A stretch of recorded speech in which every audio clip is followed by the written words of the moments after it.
Well, I just happened to think I might as well do another irrigation video because I try to conserve water, and this time of year, you know, I begin to cut back. And just to show you what's going on here, I use sprayers and drippers, mostly sprayers, and it's very, well, here, I'll just show you. You know, it's not too scientific. I think it was there was a dripper there, or a little sprayer, and it snapped off, but I'm just letting it go, you know. It's just spouting water out, and I'm going to let this run for 20 minutes every day.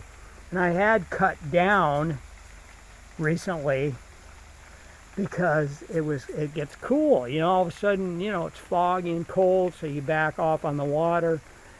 But and I can't tell you exactly how many gallons I'm laying down in that 20-minute period. I mean, I guess I could guess at it, but and then so this is all very, you know, it doesn't. I mean, ideally you start with all new equipment and drip hose and the proper drippers. That's what you should do. There's a sprayer there that's functioning properly. If you can see it next to the one that's just spraying all over the place. And we'll come over here. So that this is on this side of the fence. You know, roughly this is your root zone here underneath these leaves. And there's a sprayer that's functioning properly. And I think that one is, oh gosh. Oh, I'm sorry. But I was concerned there wasn't enough water coming out this way, so I just punched a little hole. Oh my God, it's already stopped up, but I might make that a little bit bigger just to get a little more water over this way. And then on the other side of the fence, and this is a garden hose. I think it's 5/8. It was an old hose. I don't even remember when and where I got it, and I just repurposed it to a drip hose. And then I ran, there's some drippers over, I mean sprayers. And you see they spray out that way. Maybe a little past the drip line. I might adjust that later. But it's, you know, the roots will go out there. They'll find that water. And it's very wet here. Very wet here. And you notice I don't clean up any of these leaves. Just let them lay there. And there's some trash. I even let that lay there, not mine. And then over here, I got some sprayers going on that way. So, you know, the tree's getting enough water, 20 minutes a day at this rate here. Oh, I wish I could tell you in gallons per minute, but I just can't off the top of my head. But if I were to guess, it's, you know,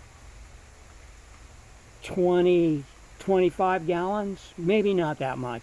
You know, that's a lot of water. You look at a 50-gallon drum, sometimes I look at it that way, and it would take a long time at that rate to fill up that 50-gallon drum, even with all these things going on. So it's probably only 15, 20 total gallons. If you picture a 5-gallon jerry can, and if you just poured that along here, you know, every so often, every couple of days, well, you'd probably need more of that when it gets hot, you know, hello. But, and then these are, people recycle all their, you know, it's kind of crazy. You got that big brown barrel over there, and this little mobile home park, twice a month, you're supposed to, you know, I never, hardly ever put that out there because, you know, I do my trimmings and I just dump them here. And it might be, I mean, you wouldn't want that out in the front of your house and where everybody could see it. And you don't want to really attract vermin. But I've got these game cameras here. And in the way of vermin, I really don't.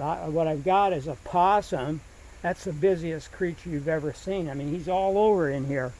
And then I've got a couple of skunks that come through here. And I like them, you know. I have no problem with them. And they aren't, oh yeah, they'll the avocados fall on the ground, or they might even go up there and knock one down. But, it's not that big a deal to me. And then I have a raccoon occasionally, and that's about it. And a squirrel. But I can live with them. They don't really cause a lot of damage. Okay. So that's the irrigation thing. All right, thank you.